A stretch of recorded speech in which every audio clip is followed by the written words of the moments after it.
de nouveau ici au nom du Seigneur Jésus et d'entendre parler des grandes et puissantes œuvres que tu as accomplies précédemment. Et nous sommes maintenant dans l'expectative, car cela fait grandir notre foi et nous loin pour croire que ce qui était demandé ce soir sera accordé. Tu connais chacun d'eux et tout ce qu'ils ont demandé. Nous prions pour eux, Seigneur, et particulièrement pour ceux qui sont si près de la mort. Apporte la paix à leur âme, si elle n'y est pas déjà. Apporte la guérison à leur corps. Accorde-le, Seigneur. Bénis notre rassemblement. Nous prions, Seigneur, en cette réunion de prière du mercredi soir, alors que nous nous sommes assemblés, en sachant que là où 2 personnes ou plus sont assemblées, tu seras avec nous. Et nous te demandons, Seigneur, de nous donner ta parole ce soir. Parle-nous, Seigneur, et réchauffe étrangement nos cœurs, pour que nous sachions comment nous discipliner en vue du grand moment qui nous attend, car nous croyons que la venue du Seigneur approche. Nous te remercions pour ces gens qui commencent maintenant à découvrir une foi qui leur est chère, qui reconnaissent ce que signifie la foi. En reconnaissant cela, nous te remercions même pour les réunions à venir, car nous croyons que tu accompliras quelque chose. Seigneur, nous sommes dans une grande attente, comme au jour d'autrefois, croyant que le temps est proche, où tu vas ouvrir les écluses des cieux et répandre les promesses, les choses que Dieu a promises pour ce dernier jour. Maintenant, nous te demandons, Seigneur, d'être avec tous à travers les nations, car nous avons appris qu'un grand nombre de personnes, partout, ont des besoins aujourd'hui. Exauce leurs requêtes, Seigneur. Nous prions, désireux de voir la grande main de Dieu se mouvoir partout dans le monde, parmi ceux qui s'attendent à cette grande chose. Pardonne-nous nos péchés. Châtie-nous, Seigneur, par ton esprit et par ta parole, pour que nous puissions nous discipliner, être des serviteurs obéissants, dociles à la volonté de Dieu. Fais que nous nous rappelions et tâchions de penser dans nos cœurs à ce qu'ont fait les premiers chrétiens. Quel genre de personnes rencontrerions-nous si nous rencontrions ceux qui avaient été personnellement en contact avec toi? Combien leur visage devait rayonner de foi et de joie. Combien leur vie devait être la parole vivante de Dieu. Des épîtres écrites, lues de tous les hommes, alors qu'ils marchaient parmi les gens et au milieu d'eux. Ô Dieu, fais qu'il en soit ainsi, une fois encore. Que nos vies te soient tellement soumises que le Saint-Esprit vivra lui-même à travers nous et parlera à travers nous, Seigneur. Puissions-nous toujours garder ceci à l'esprit quand nous marchons dans la rue et que nous sommes en contact avec le monde. Nous ne devons pas ressembler à ces gens. Nous nous écartons pour les laisser prendre la place, Seigneur, leur position légitime ici sur terre. Nous restons en retrait, sachant que nous sommes des délégués d'un autre monde. Nous avons un royaume qui sera bientôt au pouvoir, Seigneur. Notre grand roi viendra bientôt prendre le contrôle de tous les royaumes qui sont dans son domaine. Il gouvernera et régnera. Avec lui, ici sur terre, pendant 1000 ans et pour toujours, nous serons avec lui. Avec cela à l'esprit, Seigneur, nous attendons maintenant avec impatience la réponse à nos prières. Nous regardons à notre confession. Si nous avons fait quelque chose, dit quelque chose ou pensé quelque chose qui était contraire à ta grande volonté, que le sang de Jésus-Christ nous purifie. Conduis-nous, Seigneur, comme la sœur le disait ce soir, alors qu'elle et son mari sont en route vers Chicago. Conduis-les, Seigneur Dieu, à l'endroit où tu pourras les utiliser, afin qu'ils soient des faisceaux de lumière pour d'autres qui sont en train de tâtonner dans l'obscurité, qui ne connaissent pas notre Seigneur Jésus. Nous te remettons maintenant la réunion et nous écouterons attentivement ta parole de correction afin de savoir comment nous préparer pour cette grande heure. Nous le demandons au nom de Jésus. Amen. Que le Seigneur te bénisse. Merci frère. C'était un peu imprévu pour moi. Comme j'étais à la maison, je me suis dit que si je n'avais pas vraiment allé quelque part en urgence, je m'en voudrais de rester à la maison, de ne pas venir à la réunion de prière. Je suis arrivé à l'improviste. C'était imprévu pour moi et pour ma famille aussi. À peine rentré, je suis reparti aussitôt. Donc j'ai dit, je vais à la réunion de prière. Elle n'a même pas eu le temps de se préparer pour venir, puisqu'elle ne savait pas que je viendrais. Alors, je suis heureux d'entendre le témoignage de la sœur, là, du frère, à propos de cette lumière là-bas, en Caroline du Sud ou en Caroline du Nord, quelque part. C'était à Greenville, n'est-ce pas? À Southern Pines. Oui. Frère Livelle était ici aujourd'hui. Je l'ai baptisé aujourd'hui. On a eu un service de baptême ici aujourd'hui. Frère Livelle, vous savez, elle est ministre là. Frère Parker Thomas. Il y a eu... Je me souviens de la fois où une sœur était recouverte du nombre. Ça a été une grande confirmation, sœur, de ce que... Parfois le Saint-Esprit nous laisse continuer comme ça pour éprouver notre foi, pour voir ce que... et pour éprouver la foi des autres. Lorsqu'on regarde quelque chose qui est là, devant nos yeux, qu'on voit quelque chose et qu'on le dit, les autres qui regardent et ne le voient pas, ils disent que la chose n'est pas là, voyez, mais elle est bien là. Personne ne voyait la lumière qui était là, au-dessus de Paul, mais elle était bien là. Personne n'a vu cette colombe descendre du ciel, dans cette lumière, sous cette forme-là, et s'arrêter au-dessus de Jésus. Personne d'autre que Jean, mais elle était bien là, voyez. Et donc, plus tard, quand je parlais aux gens de cette lumière qui est semblable à une colonne de feu, personne ne voulait y croire. Mais maintenant, l'œil mécanique de l'appareil photo l'a identifiée, comme elle est venue, et l'esprit mauvais est sombre. C'est comme nos vies. Nous sommes des ombres, et si nous sommes d'une lumière, si nos vies cadrent avec la lumière du jour, nous marchons dans la lumière. C'est comme lorsque vous regardez dehors et que vous dites « Je vois le soleil » pendant la journée. Vous voyez l'ombre du soleil. C'est un reflet du soleil. Ce n'est pas le soleil en soi, mais c'est la preuve que le soleil existe. C'est la preuve que le soleil existe. Bon, et quand, par exemple, je vous vois assis là, en train de vous éventer, de parler, cela signifie que vous êtes vivant, mais ce n'est qu'une ombre de la vie. En effet, pour que quelque chose produise une ombre, il faut qu'il y ait de l'obscurité dedans. Voyez? C'est que, dans une ombre, il faut qu'il y ait une certaine quantité d'obscurité et une certaine quantité de lumière pour créer cette ombre. Ça ne peut pas être totalement sombre et ça ne peut pas être totalement clair. Si c'est sombre, c'est vraiment très sombre. Si c'est clair, il n'y a pas d'ombre, rien qui puisse produire une ombre. Par contre, s'il y a un mélange d'obscurité et de lumière, cela produit une ombre. Donc, en réalité, nous sommes des ombres de lumière. Vous reflétez maintenant une vie qui est quelque part. Si vous le faites et que vous êtes chrétien, alors, comme ceci est une ombre, ça ne fait que prouver qu'il existe une vie où vous ne pouvez pas mourir. Parce que dans cette vie-ci, il y a la mort, voyez? Mais c'est une ombre, puisque vous êtes vivant, un être animé, qui a la capacité de voir, de penser, de bouger, de parler, et qui est muni des 5 sens du corps. Mais vous savez tout de même que ceux-là, ils sont en train de mourir. Et il y a tant d'ennuis. Vous savez que ça ne peut être que... C'est un reflet, voyez, qui indique que la vie et la mort sont entremêlées. La partie physique doit mourir.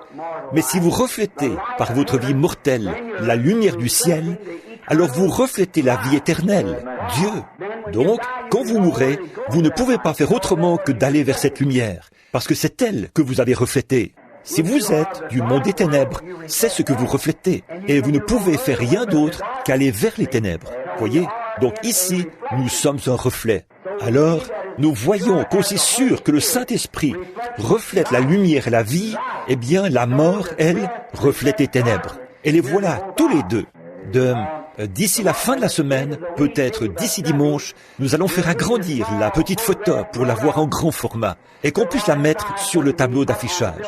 C'est là que votre photo est accrochée, là-bas, sur le tableau d'affichage. Je ne sais pas si vous l'avez remarqué ou non. Et alors, il y a environ une semaine, en Jamaïque, où j'ai fait du travail missionnaire, nous envoyons des bandes partout dans le monde. Et les 7 sceaux sont arrivés jusque très loin dans l'arrière-pays de la Jamaïque, là, à l'intérieur des terres. C'est très primitif là-bas, à l'intérieur, derrière la montagne bleue. Et parfois, les autochtones, ils ont un magnétophone que nous leur fournissons. Il faut le remonter à la manivelle, comme le vieux gramophone Victrola. Le remonter, puis le laisser jouer, comme ça. Au bout de quelques minutes, quelqu'un doit le remonter. Ce groupe avait une petite batterie, une batterie de 6 volts ou quelque chose, qui servait à faire jouer le magnétophone. Ils étaient tous assis ensemble, à peu près le même nombre de personnes qu'ici ce soir, et je crois qu'ils écoutaient les sauts. Et pendant que je parlais, ils ont remarqué que cette même colonne de feu est entrée dans la pièce, s'est dirigée vers l'endroit où se trouvait le magnétophone et s'est arrêtée au-dessus de celui-ci. Ils sont allés chercher un appareil photo et l'ont photographié. C'est exactement la même. La voilà, suspendue juste au-dessus du magnétophone. Nous allons la faire agrandir afin de la mettre sur le tableau d'affichage là-bas et que vous puissiez la voir. Nous sommes si reconnaissants pour la grâce de Dieu qui est entrée dans qui nous a fait entrer dans sa présence en ce jour. Donc, nous sommes reconnaissants pour beaucoup de choses. Là, je pense que je vais regarder ici pour voir si je peux trouver quelques notes ou quelque chose sur quoi j'ai déjà prêché ou trouver un genre Bon, et j'ai noté quelques sujets ici dans un carnet. Si je peux en trouver un, peut-être que le Seigneur me donnera quelques paroles en rapport avec cela pendant que nous prions. Maintenant, nous nous attendons à de grandes choses pour dimanche.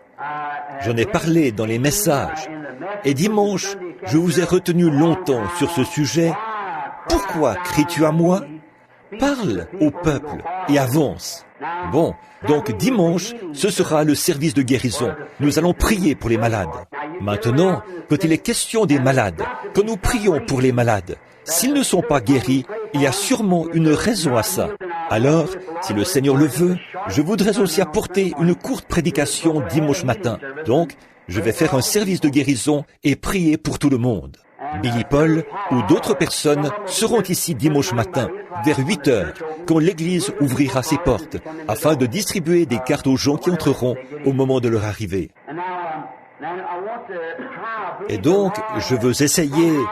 Je crois que le Seigneur m'a éclairé un peu sur les raisons pour lesquelles certaines personnes ne sont pas guéries. Je crois que c'est parce que certaines choses n'ont pas été bien comprises. Et je crois que nous parlerons peut-être de ça dimanche matin, si le Seigneur le veut. Maintenant, la réunion de prière du mercredi soir est juste une courte réunion où nous nous rassemblons pour prier, comme nous l'avons fait et où nous nous rencontrons.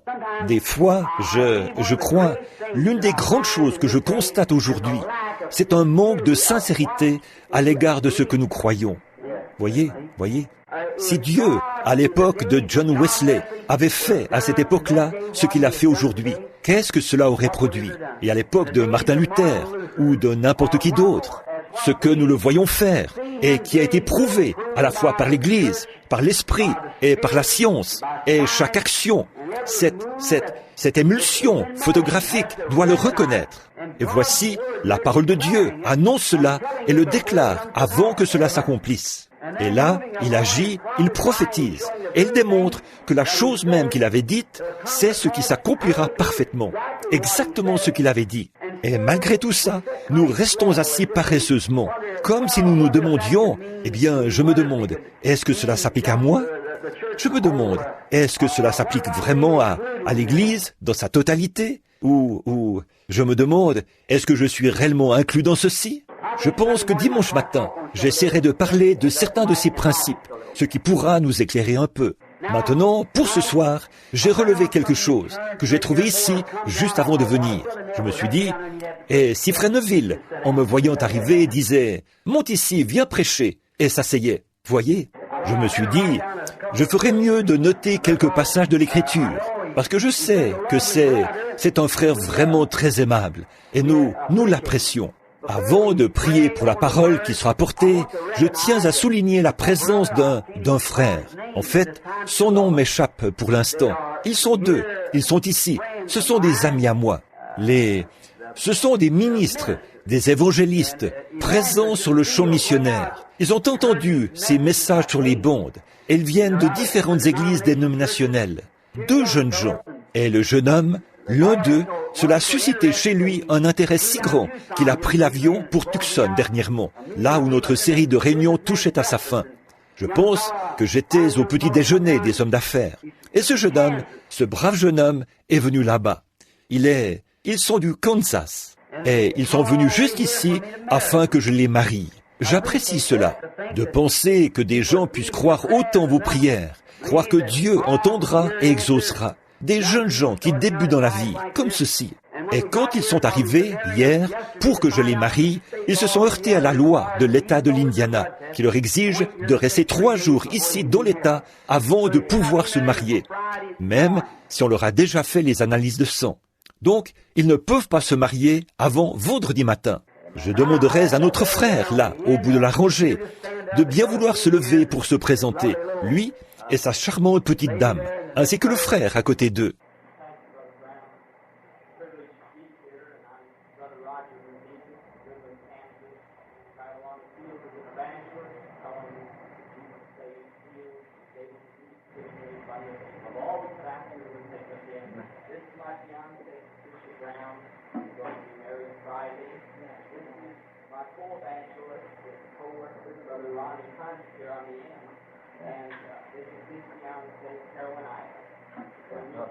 Merci beaucoup. Nous souhaitons de tout cœur à ces jeunes ambassadeurs au service de l'œuvre du Seigneur Jésus, que les bénédictions de Dieu les accompagnent, leur donnant encore plus d'élan sur le chemin. Alors je songeais, en attendant la venue du Seigneur, en voyant des jeunes hommes et des jeunes femmes qui ont dans le cœur l'objectif de servir Christ. Cela me ravit, voyez, de les voir aller de l'avant comme ceci. Que le Seigneur vous bénisse abondamment, mes frères et sœurs. Maintenant, lisons dans ce petit livre que je n'avais encore jamais utilisé pour prêcher. Et c'est très le livre de Philémon, qui n'a qu'un seul chapitre. Et j'ai un peu de sang irlandais, et j'ai un fil de fer derrière mes dents du bas, pour faire tenir celle du fond. Parfois, je ne prononce pas ces noms correctement, alors que je les connais bien. Et parfois, je n'arrive pas à les prononcer correctement, par manque d'instruction. Donc, quelqu'un a dit, là-bas au fond, Philémon, ce qui, je pense, est vraiment la bonne prononciation. Maintenant, le premier verset. J'aimerais juste en relever 1 ou 2 mots. Paul, prisonnier de Jésus-Christ. Et c'est ce que je veux prendre comme sujet ce soir, si le Seigneur le veut. Prisonnier. Maintenant, difficile d'imaginer Paul se considérer comme un prisonnier. Un homme né libre, rempli du Saint-Esprit. Mais pourtant, il se dit prisonnier. Or, nous voyons, quand il s'adresse aux Corinthiens, Paul, apôtre de Jésus-Christ. En une autre occasion, Paul, serviteur de Jésus-Christ, par la volonté de Dieu. Quand il parle à Timothée et à différentes personnes. Bon, quand il écrit à Philémon, ici, il dit Paul, prisonnier de Jésus-Christ. Paul, apôtre. J'aimerais prêcher là-dessus un soir. Paul, serviteur, prêcher là-dessus. Et ensuite, Paul, prisonnier. Mais ce soir, étant donné qu'il nous faudrait des heures pour bien nous pencher sur l'un de ces sujets, j'aimerais prendre ce soir Paul, le prisonnier, et prendre pour sujet prisonnier. Maintenant, courbons la tête un instant. Seigneur Jésus, tout homme qui en a les capacités physiques peut tourner les pages de cette Bible, mais seul le Saint-Esprit peut l'interpréter et en éclairer le sens. Nous lui demandons de venir maintenant nous aider à comprendre pourquoi c'était adressé ainsi. Ce grand et puissant prophète, Paul, qui pourtant se dit prisonnier. Puisse le Saint-Esprit nous révéler ceci alors que nous nous attendons à lui. Au nom de Jésus-Christ. Amen.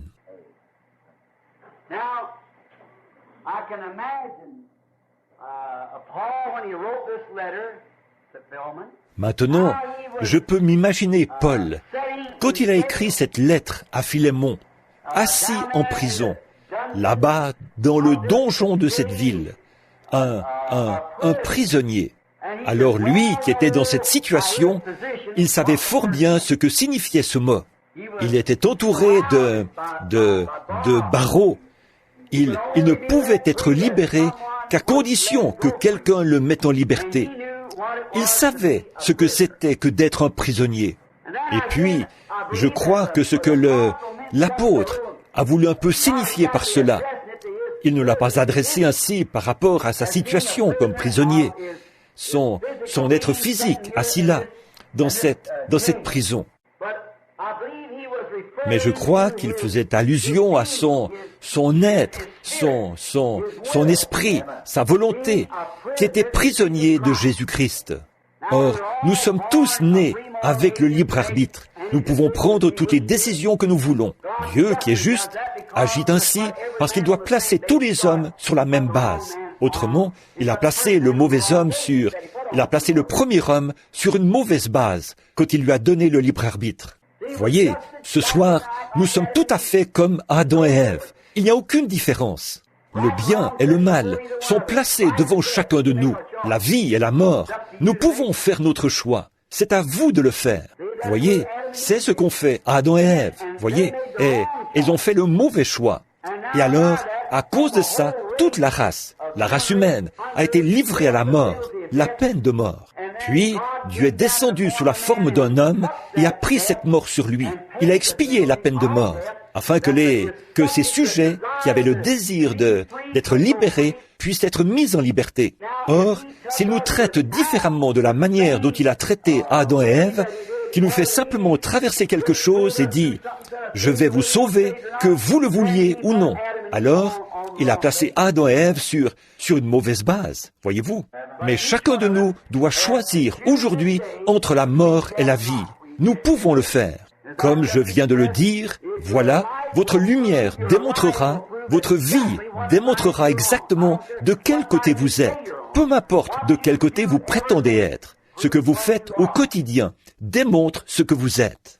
Vous avez entendu ce vieux dicton, votre vie fait tellement de bruit que je n'entends pas votre témoignage. Voyez, vos actes font tellement de bruit. Pousser des cris et sauter, j'ai toujours cru à ça. Par contre, j'ai toujours dit, ne sautez pas plus haut que vous vivez, parce que c'est ce que le monde va observer. Voyez-vous, vous devez sauter à la hauteur de la vie que vous menez, pas plus haut. Donc, parce que quelqu'un vous observe. Alors, quand les gens ne viennent pas à l'église, beaucoup ne veulent pas venir, c'est tout. Et certains de ceux qui ne viennent pas sont des gens sincères. Ils ont vu tellement de corruption dans l'église qu'ils ne veulent rien avoir à faire avec ça. Et souvent, franchement, on ne peut pas vraiment les blâmer, voyez, à cause de la façon dont les gens se conduisent. Ils se disent chrétiens. Ils sont la plus grande pierre d'achoppement du monde. L'homme et la femme qui professent être chrétiens alors qu'ils vivent le contraire de ce qu'ils professent. C'est tout à fait exact. Parlons des déceptions qu'il y aura au jugement.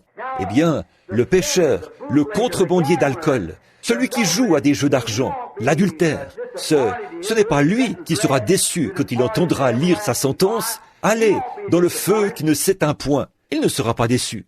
Mais le bonhomme qui essaie de se cacher derrière un genre de confession religieuse, c'est lui qui sera déçu au jour du jugement. Voyez, celui qui confesse être chrétien alors que sa vie, c'est autre chose. Il vaudrait mieux pour lui n'avoir jamais fait la moindre confession, jamais commencé, que de commencer et vivre ensuite autre chose. En effet, il est la plus grande pierre d'achoppement qui soit. Celui qui confesse déclare qu'il est chrétien alors que sa vie, c'est autre chose. Gardez-vous toujours de juger votre vie par la quantité de puissance que vous avez pour accomplir des miracles. Et il ne faut pas se juger non plus par la quantité de connaissances qu'on a de la parole. Mais jugez-vous toujours en regardant en arrière et en faisant un inventaire pour voir le genre de fruits que porte la vie que vous menez en ce moment. Voyez, il y a quelque temps, à une réunion des hommes d'affaires à Phoenix, en Arizona, j'ai justement pris comme sujet de prédication le reflet de Jésus, refléter la vie chrétienne. J'ai dit que je suis né pas loin d'ici, dans le Kentucky, où tout est très primitif, et c'était particulièrement vrai quand j'étais enfant. Et un certain petit garçon n'avait pas de maison comme celle que nous avons ici, où tant de jolies dames doivent se regarder dans des miroirs placés partout dans la maison pour bien arranger leurs cheveux et tout.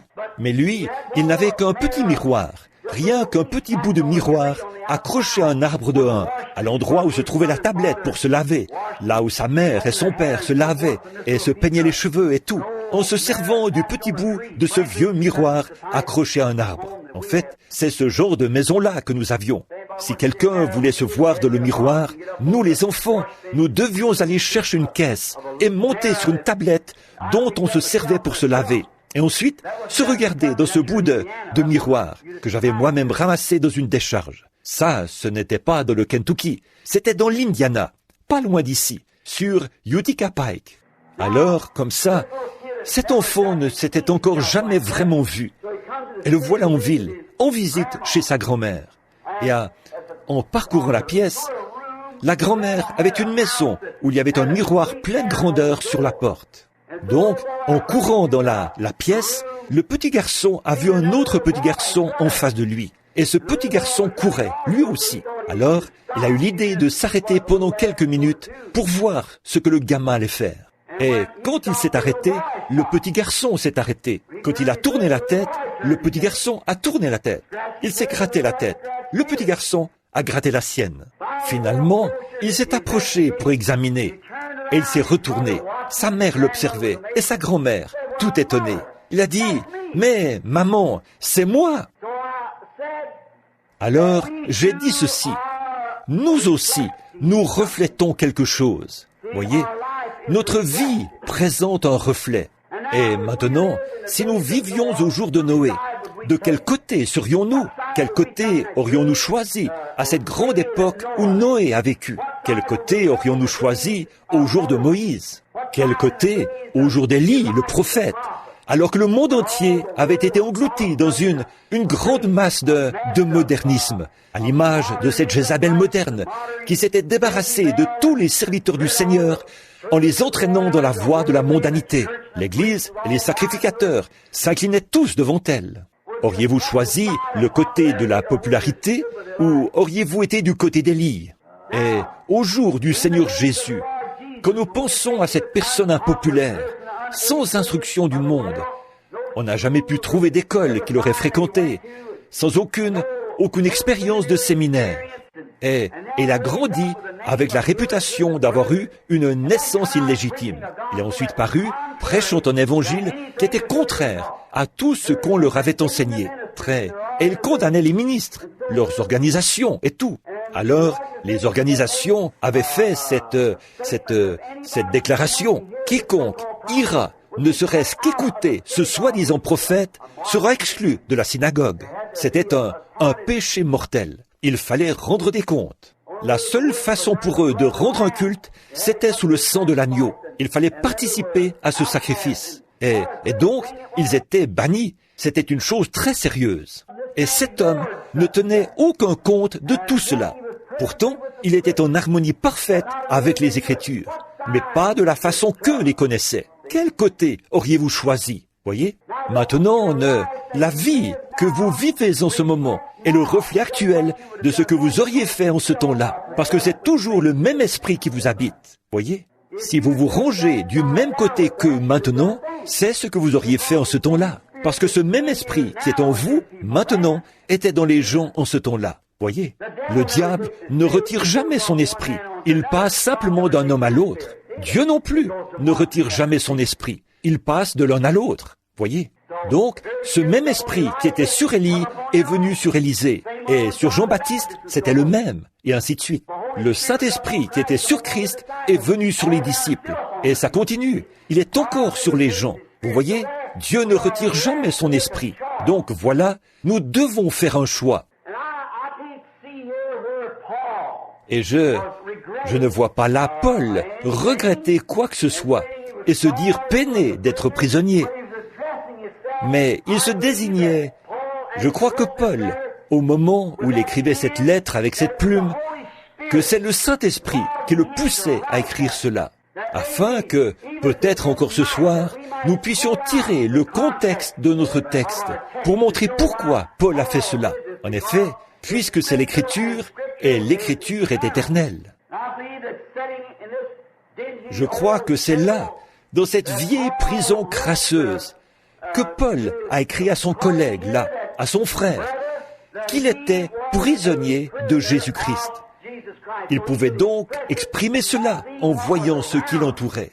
Eh bien, il était en prison, mais ce n'était pas de cela qu'il parlait à ce serviteur de Christ, un compagnon dans le ministère. Ce qu'il disait, c'est qu'il était prisonnier de la parole de Jésus-Christ, parce que Christ est la parole. Et Paul avait été un grand érudit à son époque. Il avait de grandes ambitions. C'était un homme qui avait été formé par des gens, par un homme appelé Gamaliel, un grand enseignant à son époque, d'une des meilleures écoles qu'il pouvait fréquenter. Par exemple, comme nous, on dit Wheaton ou Bob Jones ou quelques grandes écoles fondamentalistes. On l'avait instruit comme ministre de la parole. Et il était bien instruit, brillant, un jeune homme intelligent qui avait la grande ambition de devenir, peut-être un jour, sacrificateur ou souverain sacrificateur pour son peuple. Il avait une ambition. Et nous voyons qu'il avait été formé pour réaliser ces grandes ambitions et qu'il y avait consacré toute sa vie, peut-être depuis l'âge de 8 ou 10 ans, jusqu'à l'âge de 30 ou 35 ans, moment où il avait terminé l'université et reçu son diplôme.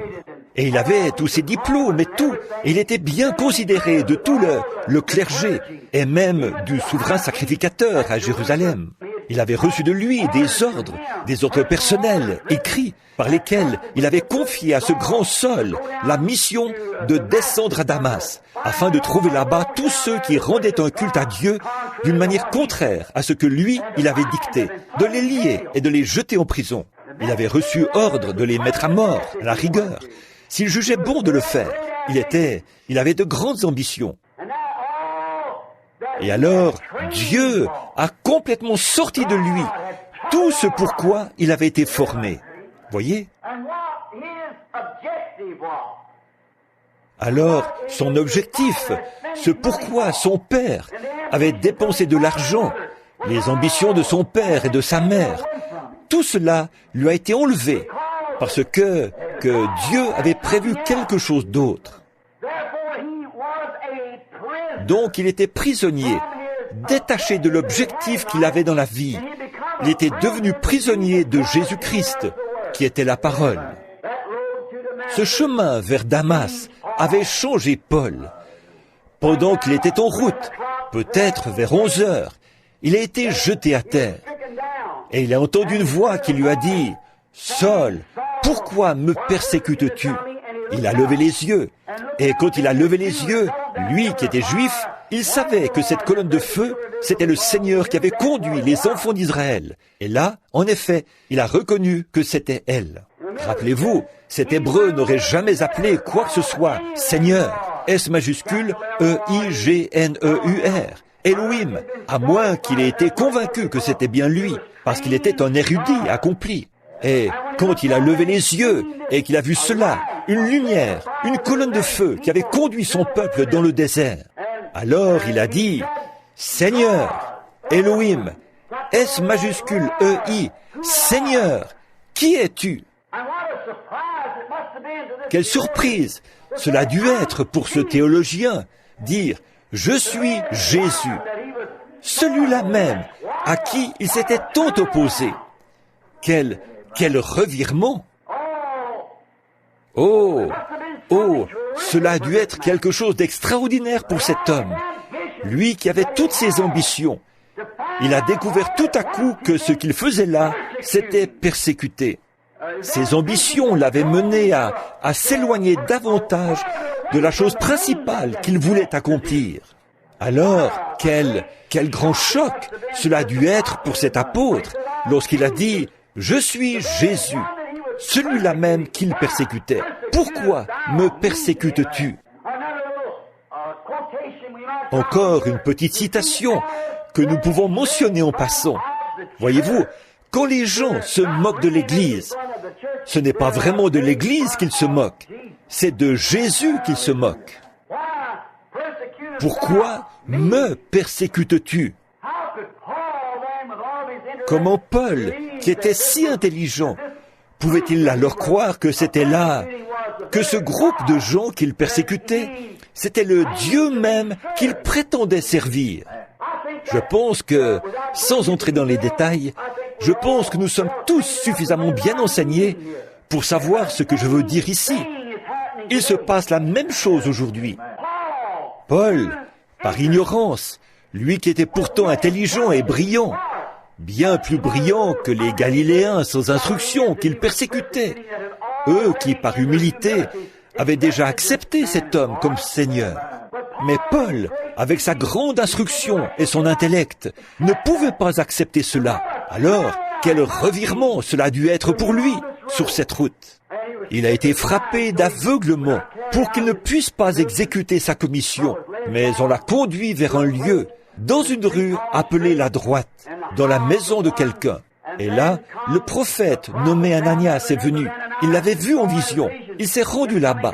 Il avait vu où il se trouvait. Il est donc allé le trouver et il est entré. Il a dit, « Saul, mon frère, le Seigneur qui t'est apparu sur le chemin par lequel tu venais m'a envoyé t'imposer les mains pour que tu recouvres la vue et que tu sois rempli du Saint-Esprit. » Voyez dans quelle situation il se trouvait. Quelle chose extraordinaire cela a dû être pour Paul. Voyez, c'était là complètement l'inverse de tout ce pourquoi il avait été formé. Et toute l'instruction qu'il avait reçue, cela avait alors perdu toute valeur à ses yeux.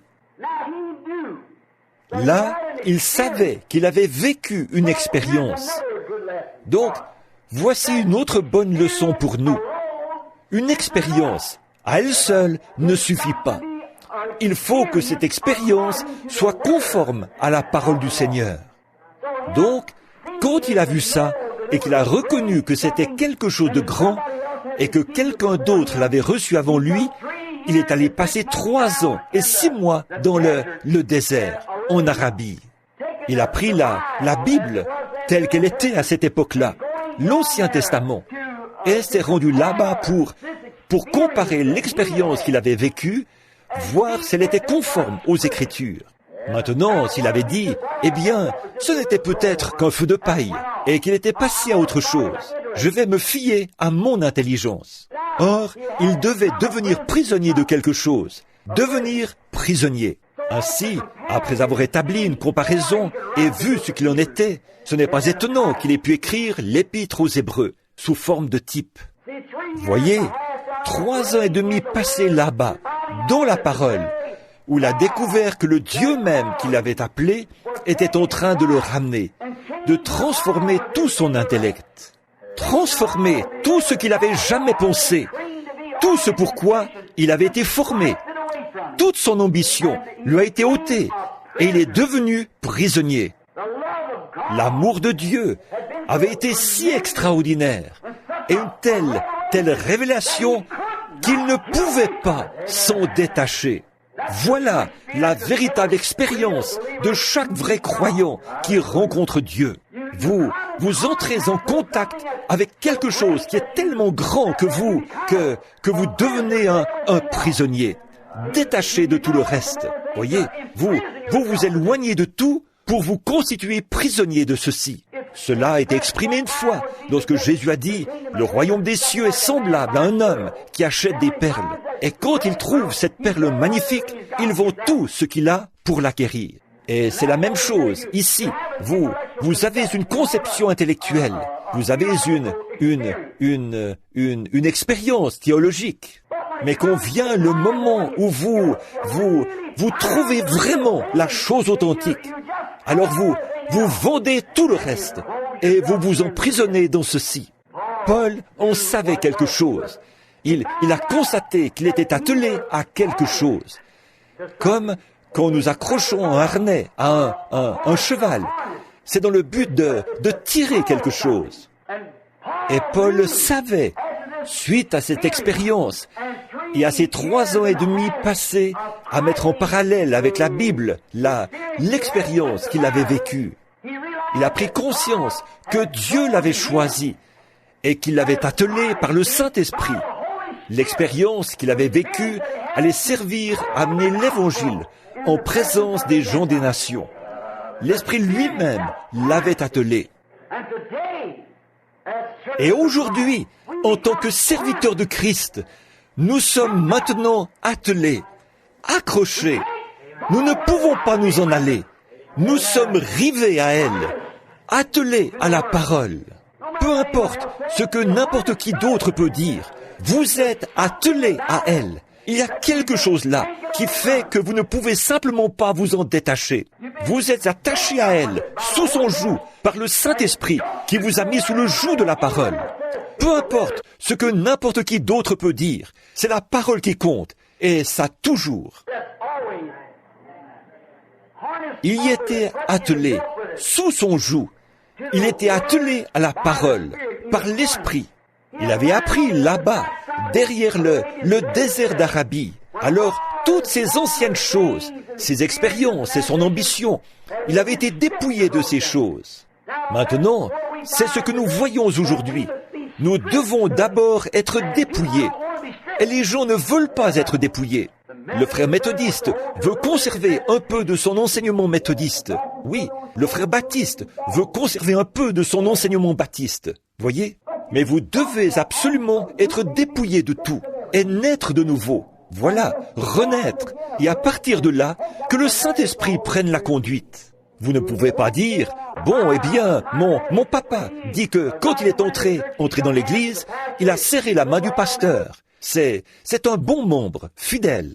C'était peut-être très bien pour sa race, mais nous sommes d'une autre race. Voyez, nous devons maintenant revenir au temps biblique de notre époque. Les sacrificateurs étaient, eux aussi, attelés. Mais voyez-vous, ils étaient entrés dans une autre dispensation. Et ils ne s'étaient pas dépouillés de leur vieux harnais pour mettre un nouveau harnais. Et nous retrouvons la même chose aujourd'hui. Nous avons traversé un âge dénominationnel, comme nous l'avons démontré par les âges de l'Église, la Bible et tout.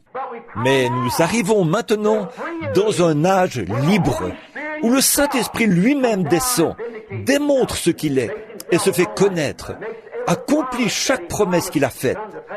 Oh là là, quel temps glorieux!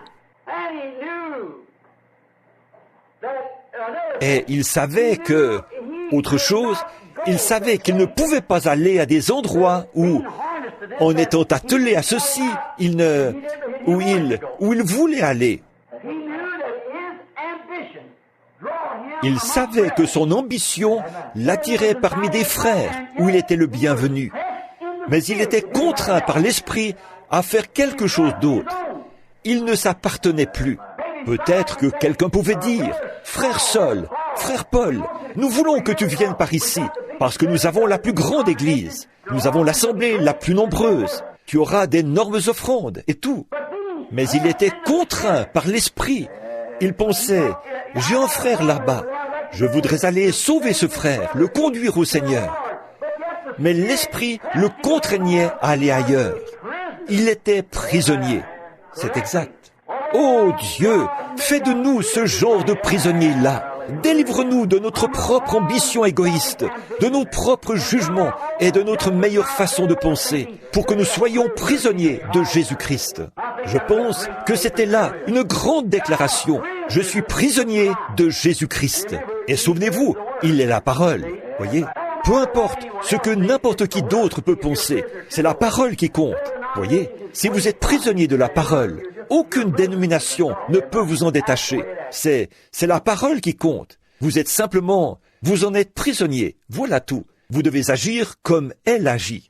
Donc, il ne pouvait pas aller à certains endroits où il aurait voulu aller. Parce que, pourquoi? L'Esprit le lui interdisait.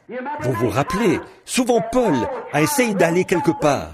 Il se disait, je pourrais faire de grandes réunions là-bas. Mais l'Esprit le lui interdisait. Alors, n'est-ce pas là une preuve, une déclaration qui indique clairement que Paul était prisonnier de Jésus-Christ, attelé à sa parole, par l'Esprit. Oh, j'aime ça, oui. Il était lié par une chaîne, par des fers d'amour, pour qu'il fasse la volonté de Dieu, et elle seule. Il était prisonnier. Il était enchaîné dans des fers d'amour. Il était attaché à Christ, sous son joug. Il ne pouvait pas se mettre sous un autre joug. Il était attaché à lui. sous son joug. Alors, il devait aller là où la conduite allait, peu importe combien le pâturage était vert, de ce côté-ci ou de ce côté-là. Il devait aller dans la direction du conducteur et du joug.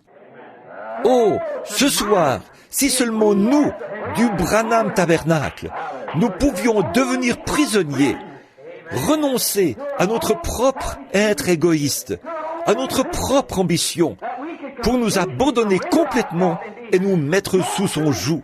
Peu importe ce que pense le reste du monde, ce que fait le reste du monde, nous sommes sous un joug, dans des chaînes d'amour, nous sommes prisonniers. Mes pieds sont tellement sous le joug de Christ qu'ils refusent de danser. Mes yeux sont tellement sous le joug de Christ que, quand je vois ces stripteaseuses modernes dans la rue, ils détournent ma tête. Mon cœur est tellement sous un joug d'amour pour lui que je ne peux plus avoir d'amour pour ce monde. Ma volonté est tellement sous son joug que je ne sais même plus quelles sont mes ambitions. Seulement, partout où tu me conduiras, je te suivrai, Seigneur.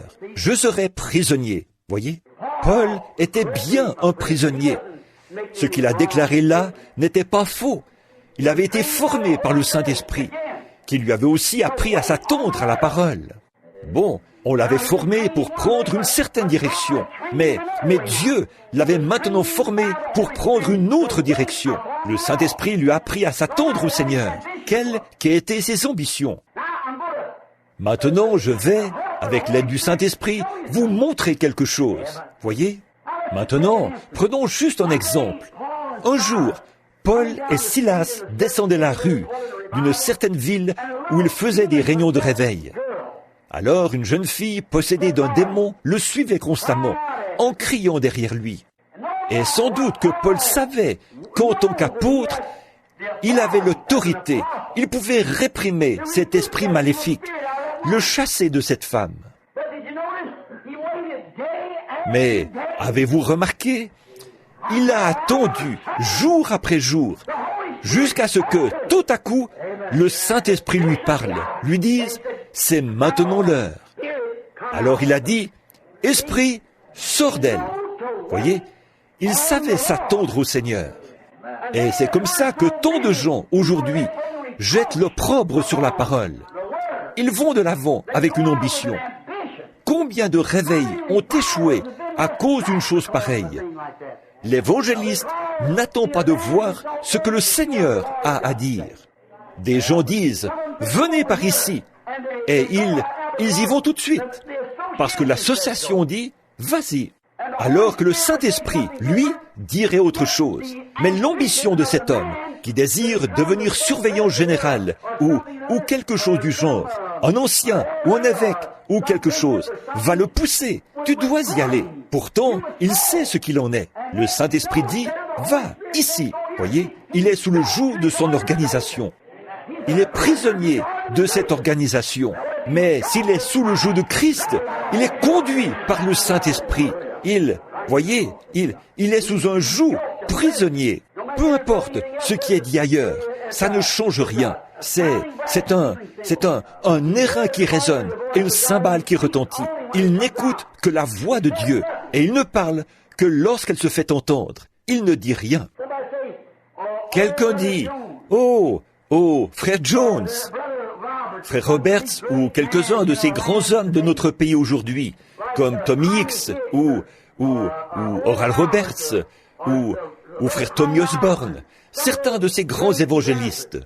Si quelqu'un disait « Hé, viens par ici, Tommy, tu es un grand homme de Dieu » ou « Oral, j'ai un oncle qui est couché par ici, il est cloué au lit, il est malade, je voudrais que tu viennes, je crois que tu as la force de le guérir. » Voyez? Et peut-être que le Saint-Esprit lui dit « Pas maintenant ». Mais cependant, l'amitié qui le lie à cet homme l'oblige à aller avec lui. S'il n'y va pas, il devient un ennemi de cet homme. Cet homme dit, eh bien, il est allé chez un tel guérir cet enfant ou ce garçon. Je sais qu'il l'a fait. Et moi, qui suis son ami depuis des années, tu vois, il n'a pas voulu venir chez moi. Mais si, par le Saint-Esprit, il est contraint à ne pas y aller, il a intérêt à ne pas y aller. s'il est sous le joug de Dieu, il aime son ami, mais il a intérêt à être sous la conduite du Saint-Esprit pour y aller, parce qu'autrement, ça ne servira à rien. Cela m'est arrivé bien des fois. Mais Paul attendait simplement que l'Esprit lui dise ce qu'il devait faire. Il a dit qu'il attendait l'Esprit. Un soir, il prêchait. Il est reparti de là. Il a vu un homme infirme. Et tout à coup, l'Esprit lui a parlé. Alors il a dit, « Je vois. » De quelle manière? De la même manière qu'il avait vu qu'ils allaient échouer sur une île. Voyez? Je vois que tu as la foi pour être guéri. Lève-toi sur tes pieds. Jésus-Christ t'a guéri. Voyez? Voilà. Il était sous un joug. Il avait peut-être fait là-bas une série de réunions de réveil d'une semaine, sans que rien ne se produise. Mais il a quand même attendu que le Saint-Esprit parle. Voyez? Il était sous le joug de cet appel.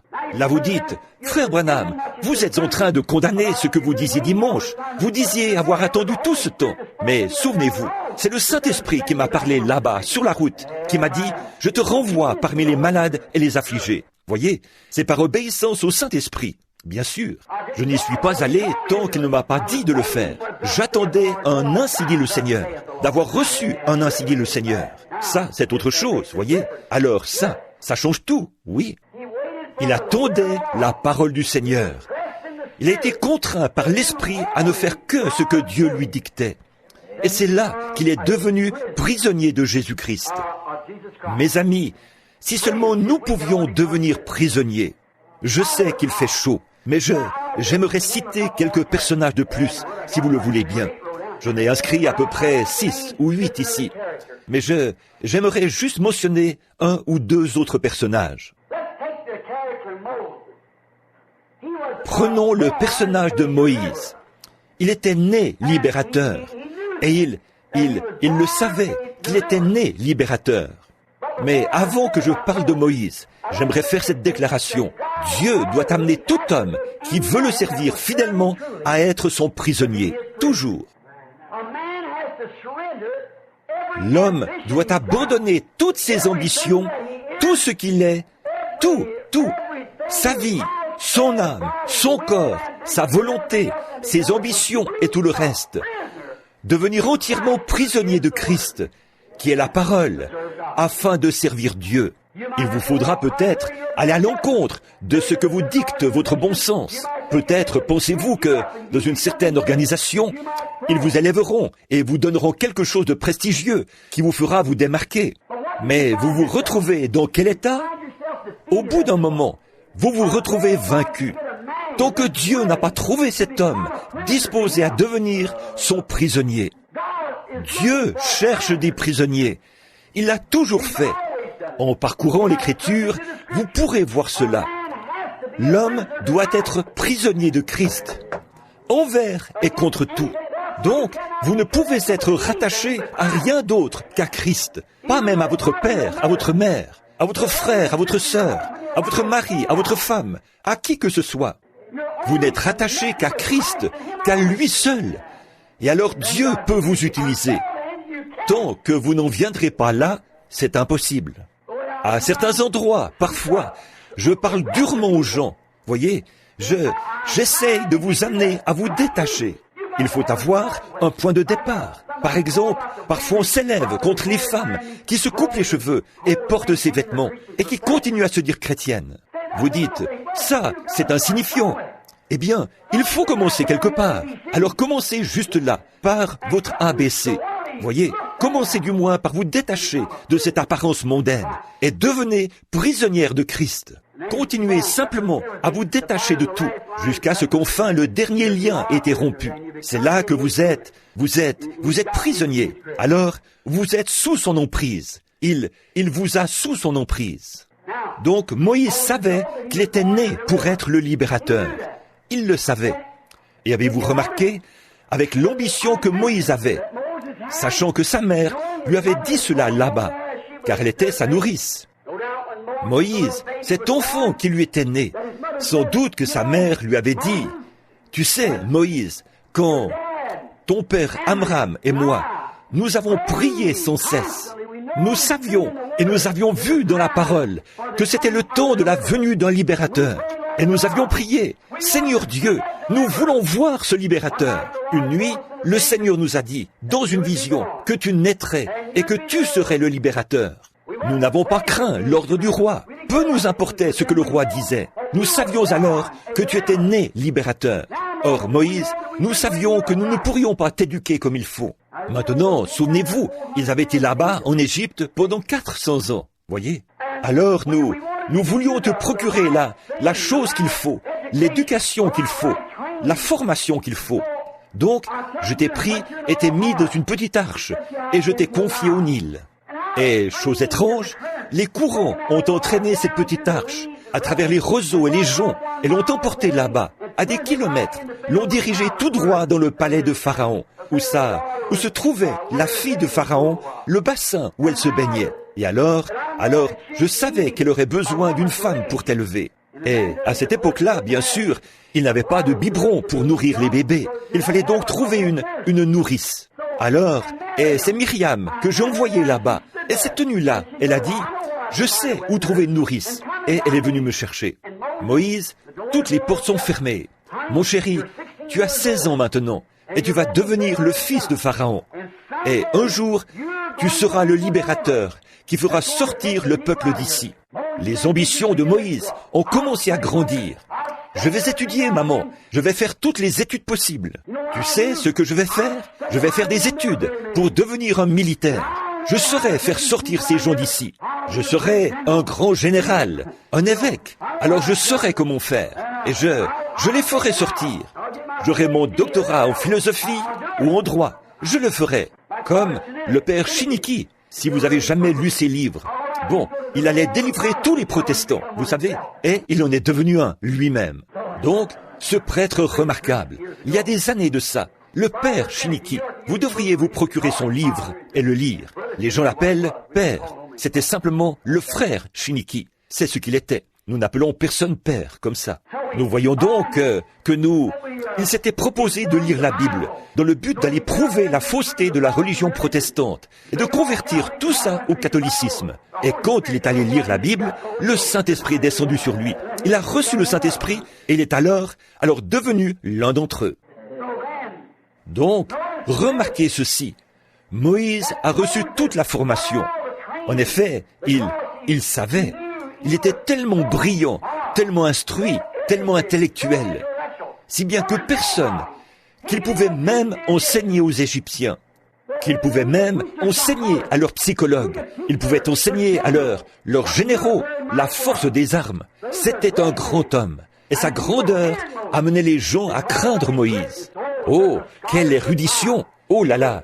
Il était archevêque, ou peut-être un genre de pape. C'était un grand monsieur, et c'était un homme puissant. Et il savait qu'il était né pour accomplir cela, et il s'était préparé, avec grande ambition, à le faire.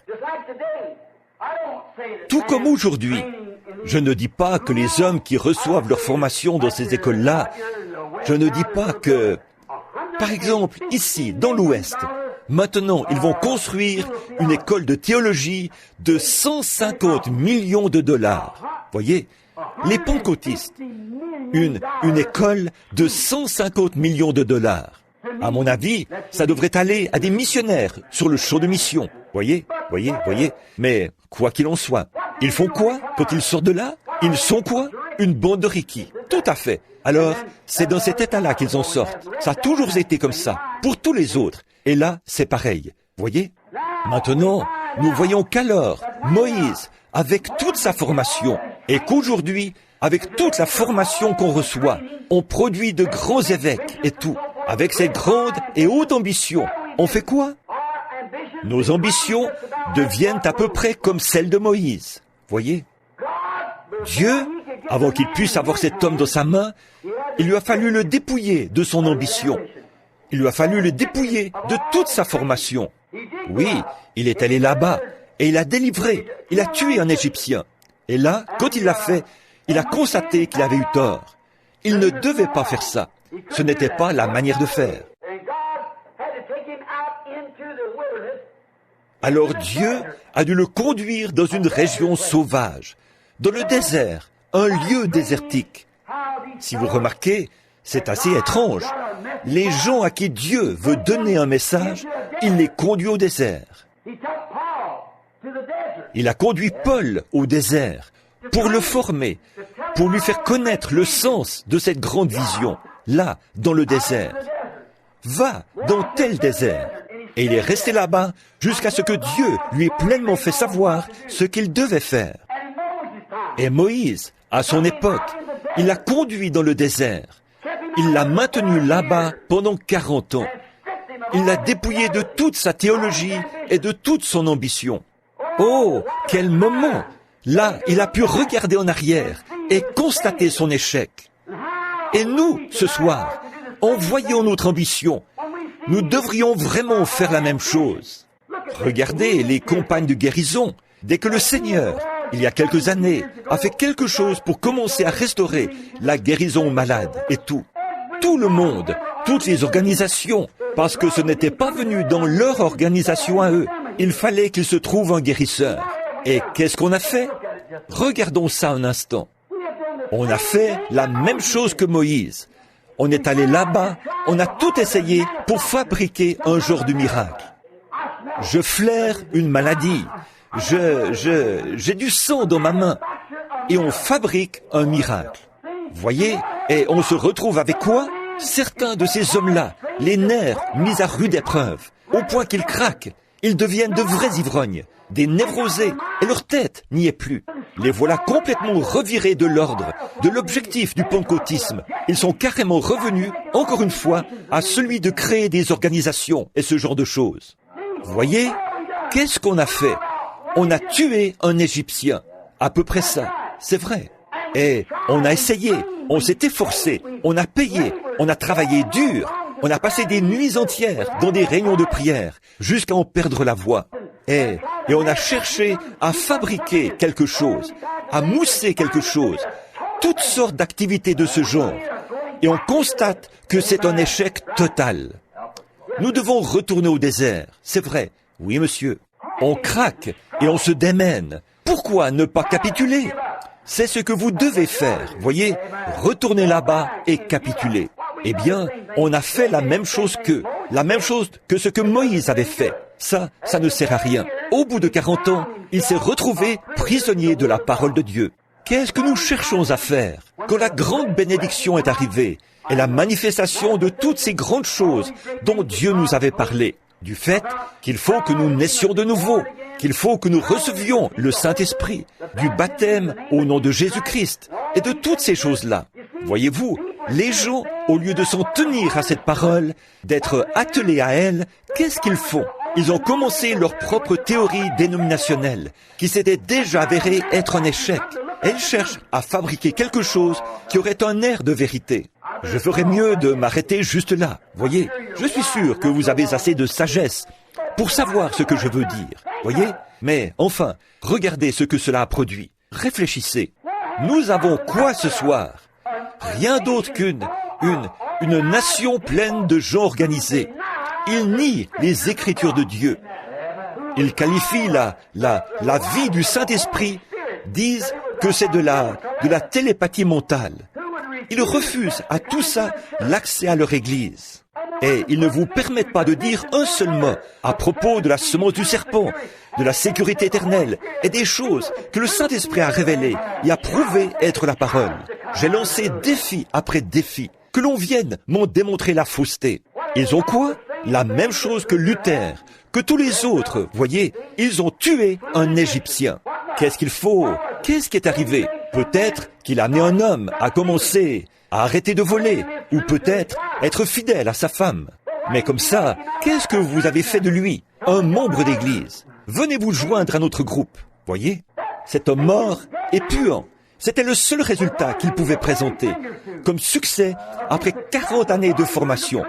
Un Égyptien puant est allé là en décomposition, mort.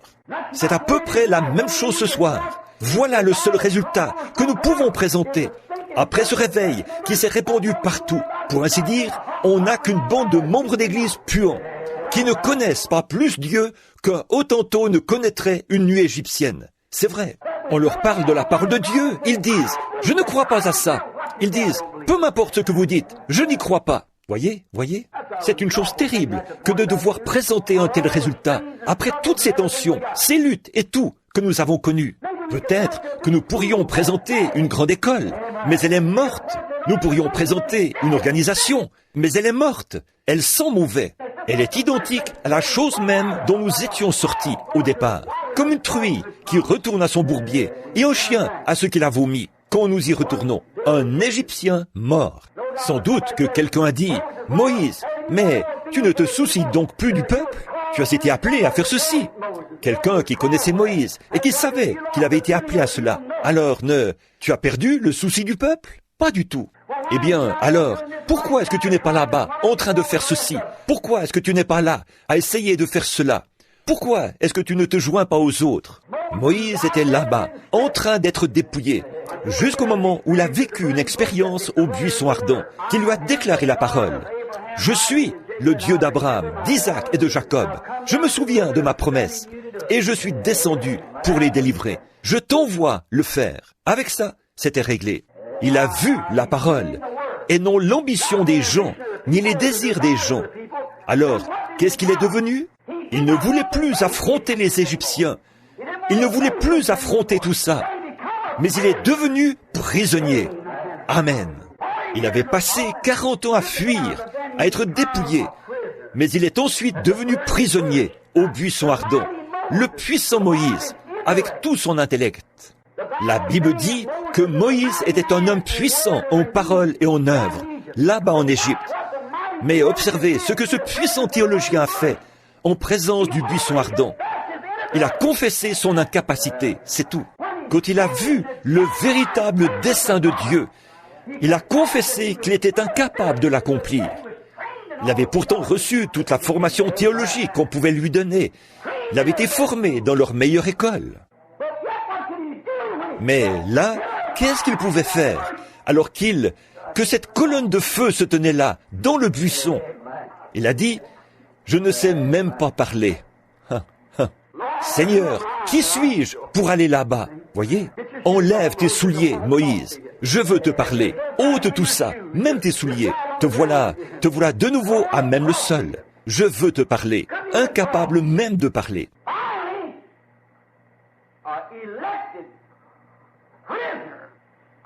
Enfin, un prisonnier élu, un prophète élu, tout comme Paul avait été élu. Moïse avait été élu, un libérateur. Et là, enfin, Dieu avait fait de son sujet élu son prisonnier. Oh, alléluia! Il pouvait seulement avancer à mesure que la parole de Dieu le faisait avancer. Qui, leur dirais-je, m'a envoyé? Je suis. Comment y arriverai-je? Je serai avec toi. Oui, Seigneur, comme tu voudras. Me voici. Oh là là. Et voilà, il est prisonnier. Il va à l'encontre de sa propre manière de penser. Eh bien, il avait été formé pour commander une armée. Épées en l'air, demi-tour, formé pour l'action, chars en ordre de bataille, lance en avant, chargez. C'était comme ça qu'il comptait prendre le contrôle. C'était la formation qu'il avait reçue. Mais il a dit, de quoi vais-je me servir? Il a dit, qu'y a-t-il dans ta main? Un bâton. Dieu fait parfois des choses qui, pour la pensée humaine, sont carrément ridicules. Voyez? Un bâton à la main, la barbe qui pendait, âgé de 80 ans, sa femme sur un mulet, tenant un enfant sur sa hanche, ses petits bras qui pendaient, la chair toute flasque, un bâton, seule sa tête était bien haute, car il avait l'ainsi dit le Seigneur. Pourquoi? Il avait enfin été ancré. Il était prisonnier. J'avancerai seulement quand la parole me fera avancer. Je parlerai seulement là où la parole parle. Où vas-tu? J'ai reçu une seule commission. Aller devant Pharaon et, au moyen de ce bâton, lui montrer que Dieu m'a envoyé. Amen. Et après, que feras-tu? Il pourvoira à ce qui doit être fait ensuite, après que j'aurai fait cela. Voilà, c'est ça. Vous n'avez qu'une seule chose à faire ce soir. C'est la première étape. Vous abandonner, devenir prisonnier. Ne pensez pas à vous ou à quelque chose d'autre. Devenez prisonnier. Moïse est devenu prisonnier. Il a confessé qu'il ne savait même pas parler.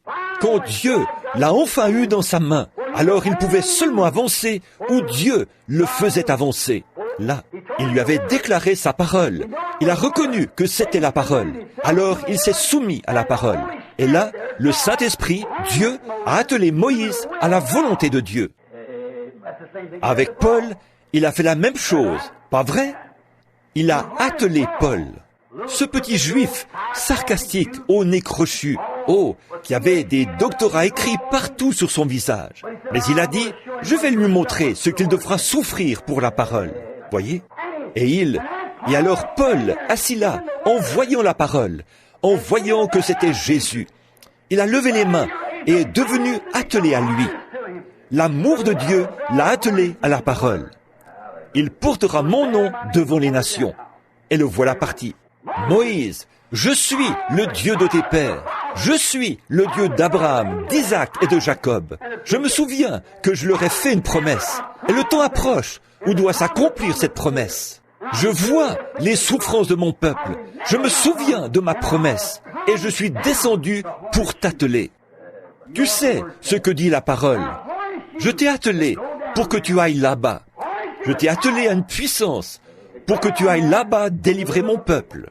Prends ce bâton dans ta main comme témoignage, car tu as vu un miracle se faire au moyen de celui-ci, tout comme David avec la fronde, voyez. Il s'est attelé et il est allé là-bas. Dieu avait enfin un homme qui lui était soumis, attelé à lui, et qui ne pouvait avancer que lorsque la parole de Dieu le faisait avancer. Si seulement les gens pouvaient faire ça aujourd'hui. Il était maintenant son prisonnier, prisonnier de l'amour, attaché à Dieu, sous le joug des liens de l'amour, comme Paul était attaché à Dieu, sous le joug des liens de l'amour. Tout comme Paul, ils avaient tous deux été formés de la même manière. Moïse avait été formé, vous savez, pour délivrer les enfants d'Israël par la force des armes. Paul avait été formé pour les délivrer de la mainmise des Romains et les affranchir par la grande force ecclésiastique qu'il exerçait dans le monde à cette époque-là, formé dans de grandes écoles, sous les enseignements de Gamaliel. Et ils sont tous deux allés au désert. À leur retour, c'étaient des hommes transformés. Tous deux ont vu la colonne de feu. Et tous deux étaient prophètes. Pas vrai? Tous deux étaient prophètes. Et la colonne de feu leur a parlé, à tous les deux. C'est tout à fait exact. Ils allaient être les libérateurs. Les voilà partis au désert. Ils ont quitté leur foyer et sont allés au désert pour voir ce qu'il en était. Ils ont quitté leurs proches et tout pour trouver la volonté de Dieu. Voyez? Ils avaient reçu une certaine formation. Dieu a opéré en eux une transformation. Et il leur a fallu devenir entièrement prisonniers, afin qu'ils n'agissent pas comme ils le voulaient, mais qu'ils agissent comme Dieu voulait qu'ils agissent. Il est le même, hier, aujourd'hui, éternellement. Peut-on prendre encore 10 minutes, là, pour présenter ça? Très vite. Je vais prendre un autre personnage. Il y en a un sous mes yeux en ce moment. Il s'appelle Joseph. Il était un fils élu. Il était un type parfait de Jésus-Christ. Il était né prophète. Lui aussi, c'était un prophète, voyez? Alors, il pouvait voir des visions. Et quand il était encore tout jeune, il avait eu une vision. Il s'était vu assis sur un trône, et ses frères se prosternaient devant lui, voyez? Mais remarquez, il s'est cru quelqu'un d'important, voyez? Et tout, mais qu'est-ce que Dieu est obligé de faire? La même chose que ce qu'il avait fait à tous les autres. En effet, Moïse était un libérateur. Paul était un libérateur. Et là, Joseph était un libérateur. Il a sauvé son peuple de la famine. Qu'est-ce que Dieu a été obligé de faire, dans son cas? De le mettre en prison, le mettre directement en prison. Oui, monsieur. Souvenez-vous, il avait été vendu par ses frères à un Égyptien. Il l'avait vendu à Potiphar. Et Potiphar lui a donné un petit peu de liberté. Mais soudainement, elle lui a été ôtée. Et il était là, dans cette prison, à pleurer, pleurer. Dieu devait le dépouiller. Maintenant, remarquez, mais je crois que pendant tout ce temps, dans cette prison, il se rappelait que, d'après la vision qu'il avait eue, il allait s'asseoir sur un trône et ses frères allaient se prosterner devant lui, parce qu'il savait que son don venait de Dieu. Il savait que cela devait s'accomplir. Si seulement nous pouvions garder cela à l'esprit, selon la parole de Dieu, en ces derniers jours, il aura une église, il aura un peuple, et ces choses qu'il a promises, il va les exécuter. Il a dit qu'il le ferait, Et nous vivons en ce temps-là. Nous y sommes. Il cherche simplement à nous amener à être de vrais prisonniers maintenant, enfermés avec lui. Vous avez entendu ce vieux cantique qu'on chante. Et là, je suis tout seul avec Dieu. Je désire être tout seul avec Dieu. Eh bien, c'est de là que m'est venue cette pensée. Être tout seul avec Dieu, rien d'autre. Vous avancez seulement quand Dieu dit qu'il faut avancer. Vous faites seulement ce que Dieu vous dicte. Voyez, alors là, vous êtes tout seul avec Dieu. Maintenant, souvenez-vous, il réfléchissait. Lui aussi, il était devenu un échec total à ses yeux. Malgré tout ce qu'il connaissait, tout ce qu'il comprenait et tout, il était devenu un échec total. Ça n'avait pas marché. Il s'est retrouvé dans une situation où là, personne n'allait l'écouter. Il était prisonnier. Voyez, il a été placé dans une situation où les incroyants n'allaient pas du tout croire. Voyez-vous ce que je veux dire? Son ministère était sans effet. Les gens détournaient la tête. Ils ne prêtaient aucune attention à lui qui était en prison. Quel bien son ministère pouvait-il faire? Il aurait beau se tenir derrière les barreaux de la prison et leur prêcher. Ils poursuivraient leur chemin, voyez, mais il était devenu prisonnier. Et Dieu l'a gardé prisonnier jusqu'à ce que la roue soit parfaitement alignée. Il a dit, voici l'homme qu'il me faut. Gloire, un échec total. Enfin, Dieu est venu à lui dans sa prison. Comme à Paul, comme à tous les autres, il est venu à lui. Et pour le sortir de là, il a utilisé le don qu'il lui avait donné. C'est vrai, il l'a fait sortir de sa prison. Qu'est-ce qu'il a fait? Dès qu'il l'a fait sortir de sa prison, le roi lui a donné le pouvoir. Son roi au côté duquel il était assis, sous sa conduite. On l'a sorti de la prison et on lui a donné le pouvoir, si bien que tout ce qu'il disait devait s'accomplir. Amen. Dans sa prison, il se souvenait constamment qu'il était né dans un but. Il allait s'asseoir aux côtés d'un roi. Tous les autres allaient fléchir le genou devant lui. C'est ce que sa vision lui avait annoncé. Amen. Mais avant que sa vision puisse être totalement accomplie, il devait devenir prisonnier. Amen. Ensuite, il est devenu un chef. Quand il est sorti de sa prison et qu'il est devenu prisonnier de la parole de Dieu, il pouvait seulement prononcer les paroles que Dieu mettait dans sa bouche. Et Dieu agissait maintenant à travers lui. Remarquez que Moïse avait le pouvoir de lier les princes de Pharaon, s'il le voulait. Si vous dites à cette montagne, ôte-toi de là, il avait le pouvoir de lier les princes de Pharaon, qu'ils soient diacres, anciens ou même représentants de l'État, peu importe ce qu'ils étaient. Qu'ils disent, je vous lie, et ils étaient liés. C'était réglé. Il pouvait le faire par sa propre parole, selon son bon plaisir. Amen. Gloire à Dieu. Oh, il ne me reste plus qu'environ 3 minutes si je veux tenir parole. Alors, nous voyons qu'il est passé de prisonnier du monde à prisonnier de Dieu. Même chose pour Paul, même chose pour Moïse, de prisonnier de sa propre manière de penser à prisonnier de Dieu. Et quand il est sorti, il avait la puissance de Dieu. Et quand il est devenu Paul, quand Moïse a abandonné sa propre manière de penser, qu'il en était dépouillé, il est devenu prisonnier de la parole de Christ. Il ne pouvait avancer que là où vous dites Christ, il regarda l'opprobre de Christ comme des trésors plus grands que ceux de l'Égypte. Donc, il était prisonnier de Christ, tout comme Paul l'était. Rappelez-vous, ils étaient tous les 3 prophètes, voyez, et ils ont dû être dépouillés de leur propre manière de penser, afin de devenir prisonniers de la volonté et des voies de Dieu. Et puis, rappelons-nous, là, il avait le pouvoir de lier par sa propre parole. Il avait le pouvoir de délier par sa propre parole.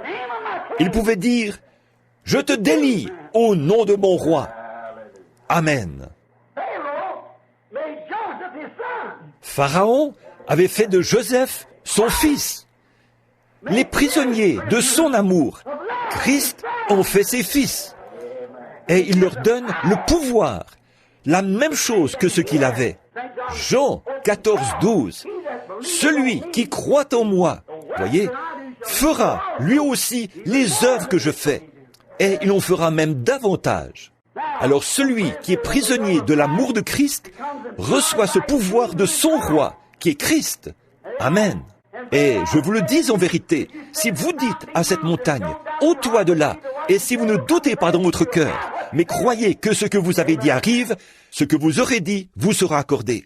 Si vous demeurez en moi, et que ma parole demeure en vous, si vous êtes sous mon joug, parce que sa parole et lui, c'est la même chose. Au commencement était la parole, et la parole était avec Dieu, et la parole a été faite chair, et elle habitait parmi nous, le même hier, aujourd'hui, éternellement. Si vous demeurez en moi, pas ici et là, demeurez en moi, et que ma parole demeure en vous, demandez ce que vous voudrez, ou dites ce que vous voudrez, cela vous sera accordé. Il avait le pouvoir. Remarquez, avant qu'il sorte, il a dû être emmené pour être rasé. Certaines choses devaient être rasées, ôtées de lui, avant qu'il puisse rencontrer son roi. Voyez? Oh, parfois Dieu emmène son peuple comme ça, pour les raser, ôter d'eux un peu de leur propre volonté, leur montrer qu'ils ne peuvent pas faire tout ce qu'ils voudraient faire. Vous savez ce que je veux dire? Ils ne sont pas libres de faire ce qu'ils veulent faire. Avant qu'ils puissent avoir plein pouvoir, être esclaves de l'amour de Christ, ils doivent être complètement rasés et présentés ensuite. Parfois, il les emmène au désert pour le faire, pour les raser. Et l'on fait ensuite ressortir ses oins, afin qu'ils accomplissent son dessein, ce à quoi il les a destinés. Vous voyez ce que je veux dire? Frères, nous sommes au temps de la fin. Souvenez-vous de ce qu'il a fait toutes les autres fois. Il devait toujours s'emparer d'un homme pour en faire son prisonnier, lui faire quitter les siens. Celui-ci devait renoncer à toutes ses connaissances, oublier toutes ses formations, tout, pour pouvoir connaître la volonté de Dieu, suivre Dieu. Il ne peut pas suivre les activités de l'homme et suivre Dieu en même temps. Elles sont trop opposées les unes aux autres. Vous ne pouvez pas aller à l'est et à l'ouest en même temps. Vous ne pouvez pas aller à droite et à gauche en même temps. Vous ne pouvez pas faire le bien et le mal en même temps. Vous ne pouvez pas suivre l'homme et Dieu en même temps. Non, monsieur. Ou bien vous suivez Dieu, ou bien vous suivez l'homme. Et donc, si vous suivez Dieu et que vous vous êtes soumis à Dieu, vous devenez alors prisonnier de ce Dieu, de cette parole, de cette volonté. Peu importe ce qui est dit ailleurs, vous devenez prisonnier de cela. Écoutez, nous sommes au temps de la fin, et je dirai ceci avec révérence et respect, alors que les quelques dernières minutes s'envolent. Regardez, à mon avis, ce que Dieu fera, ce qu'il doit faire et fera en ce dernier jour, c'est trouver un outil pour faire la moisson. Il doit trouver un outil pour frapper le sol. Tout fermier, quand il fait la moisson, doit avoir un instrument au moyen duquel la faire. Bien sûr, il doit avoir une faucille tranchante ou quelque chose, un instrument pour battre le grain. Et la moisson est mûre. Ô Dieu, prends-nous dans ta main, fais de nous des esclaves de ton amour. Utilise-nous comme instruments, afin de faire prendre conscience à cette terre de péché maudite sur laquelle nous vivons aujourd'hui, que Jésus-Christ est le même hier, aujourd'hui et éternellement. Quant à moi, ô Dieu, fais que je sois un prisonnier, même si tous mes frères me rejettent, si tous mes amis me rejettent, je veux être prisonnier de Jésus-Christ et de sa parole, pour pouvoir être attelé à sa parole, par le Saint-Esprit, voir le Saint-Esprit confirmer la parole de Dieu en accomplissant les choses mêmes qu'il avait annoncées. Je veux être prisonnier de Jésus-Christ. Prions. Je me demande, ce soir, pendant que nous avons la tête inclinée, si cette ambition que nous avons d'être quelque chose d'autre, ou peut-être une idée quelconque que nous nourrissons, quelque chose d'égoïste, je me demande si nous ne pourrions pas mettre cela de côté. Je me demande si un jeune garçon, ici ce soir, qui regarde autour de lui et qui se dit « Je vais être, quand je serai grand, je vais être telle chose ». Je me demande si tu peux sentir la volonté de Dieu se mouvoir dans ta vie et dire Non, non, ah non, Maintenant, mes ambitions ont disparu. Depuis quelques jours, le Saint-Esprit me parle. Je veux me soumettre à Dieu pour être un instrument de battage en ce dernier jour. Jeune fille qui a peut-être l'ambition d'être une grande dame, ou peut-être une jolie demoiselle, ou peut-être de poursuivre un jour une carrière à Hollywood. Je me demande si tu ne voudrais pas maintenant soumettre ton ambition en présence de Dieu et de sa parole. Écoutez l'appel de Dieu dans ta vie. Dieu sait qui tu es. Je me demande s'il y aurait un ministre tout près, ou un serviteur, quelqu'un qui est actif dans l'Église. Je ne suis ici que de temps en temps. Je ne connais même pas le tiers des gens qui sont assis ici ce soir, mais de la petite poignée de gens qui se trouvent ici. Je me demande s'il y aurait quelqu'un comme ça ici, et que vous voudriez dire, peu m'importe ce qu'on dit. Je suis esclave de Dieu à présent. Je vais prêcher sa parole, malgré tout. Que mon organisation me mette à la porte, ça m'est égal. Je vais quand même m'en tenir à cette parole. Je vais le faire. Ma volonté, c'est la volonté de Dieu. La volonté de Dieu, c'est ma volonté. Je vais être prisonnier de Jésus-Christ. Par sa grâce et avec son aide, je le serai. Réfléchissez à ça pendant que nous avons la tête inclinée. Combien ont cette ambition ce soir? Voulez-vous lever la main? Voici la mienne également. J'abandonne tout. Maintenant, avec la tête inclinée, doucement, là, pendant que vous réfléchissez en ce moment, pendant que vous priez. Oui, prends tout, Seigneur. Oui, prends tout, Seigneur. Entre tes mains, j'abandonne tout avec bonheur. Oui, prends tout. Est-ce que vous êtes vraiment sérieux? Je veux être prisonnier. Oui, prends-moi, Seigneur. Emmène-moi dans la maison du potier ce soir. Mets-moi en morceaux et façonne-moi à nouveau. Tes mains, j'abandonne tout avec bonheur.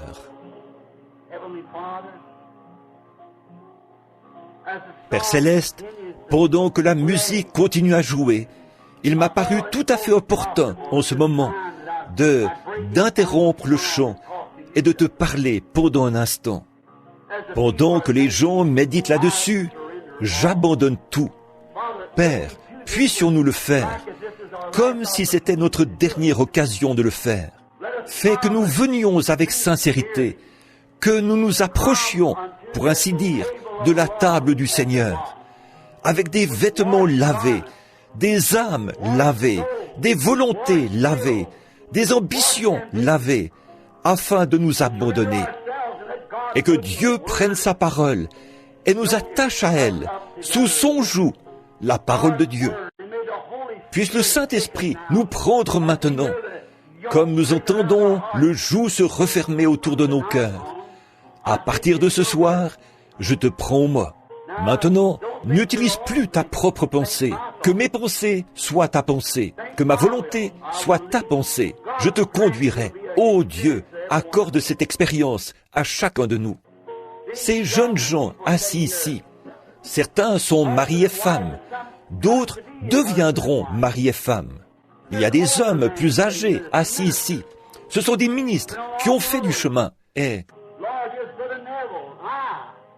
Seigneur, il y a ici Frère Neville, moi-même, presque au sommet de l'échelle de la vie. Nos jours sont maintenant comptés. Nos pas se font plus prudemment qu'avant. Nous regardons où nous posons le pied. Nous n'avançons pas d'un pas aussi sûr, physiquement parlant, qu'avant. Mais Seigneur, comme nous voyons que cette vie mortelle est à son déclin, alors aucun de nos pas n'est sûr si tu ne nous tiens pas la main. Maintenant, ô Dieu, prends-nous, d'accord? Prends notre cœur et notre volonté entre tes mains et fais que nous devenions prisonniers de la parole, ce soir, prisonniers de Christ. Puissions-nous mener des vies saintes ici-bas. Que ces femmes, ces jeunes hommes, garçons et filles, abandonnent leur vie, Seigneur, et que leur ambition devienne l'ambition de servir Jésus-Christ. Fais que nous devenions prisonniers de sa grâce et sa volonté divine. Accorde-le, Seigneur. C'est tout ce que je peux faire, Seigneur. Ces petites paroles entrecoupées, je veux croire que tu les harmoniseras. En effet, il fait chaud ici, et les gens veulent écouter, mais il fait vraiment chaud. Et beaucoup doivent rentrer chez eux et aller au travail de bonne heure. Mais puissent ces semences reposer là, dans leur cœur, prisonniers, en rentrant à la maison, qu'ils disent à leurs femmes, avant qu'ils soient sur le point de s'agenouiller pour prier, cet après-midi ou ce soir, au chevet du lit, qu'ils se regardent l'un l'autre et disent, « Chérie, qu'en penses-tu ce soir? Sommes-nous vraiment devenus prisonniers de Christ et de sa volonté, ou agissons-nous selon notre propre volonté ?» Puissent les jeunes hommes et les jeunes femmes, partout, particulièrement ceux qui ont écouté le message ce soir, se poser cette même question. Suis-je prêt à devenir prisonnier, à renoncer à ma propre vie? Celui qui sauve sa vie la perdra, mais celui qui perdra sa vie à cause de moi la trouvera.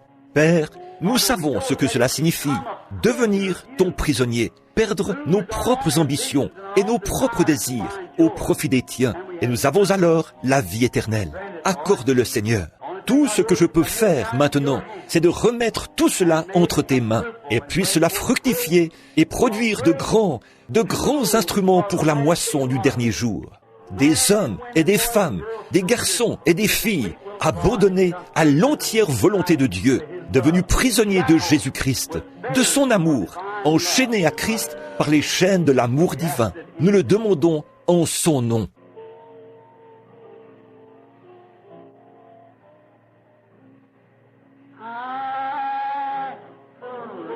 Oui, prends tout, Seigneur. Levons-nous. Oui, prends tout, Seigneur. Entre tes mains,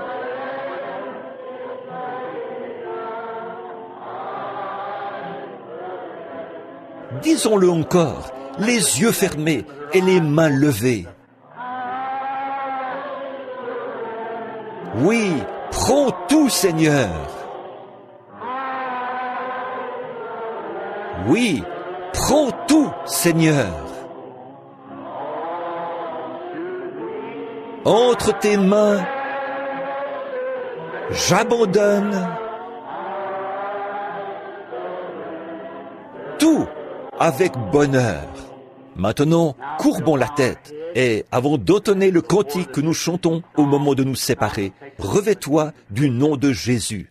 Je vais demander à ce frère qui est ici, son nom m'échappe, la sœur qui a témoigné au sujet de la vision des ténèbres qui venaient sur elle et qui a été guérie. Et souvenez-vous, en regardant en arrière, le voile avait disparu. C'est sa foi qui a accompli cela. Frère, voulez-vous s'il vous plaît terminer la réunion par la prière et demander à Dieu de nous bénir?